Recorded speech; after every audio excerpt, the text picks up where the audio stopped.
तिजोरीवरील ताण हलका करण्यासाठी महायुती सरकार लाडकी बहीण योजनेतले निकष दिवसेंदिवस कडक करत असल्याचं दिसतंय।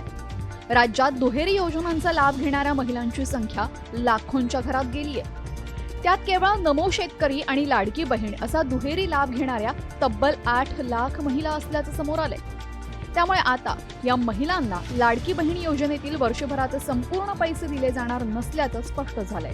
आता या महिलांना लाडकी बहीण योजनेअंतर्गत फक्त 6,000 रुपये मिळण्याची शक्यता आहे। नमो शेतकरी योजनेअंतर्गत शेतकऱ्यांना राज्य सरकारकडनं 6,000 आणि केंद्राकडनं 6,000 असे एकूण 12,000 रुपये वर्षाला दिले जातात।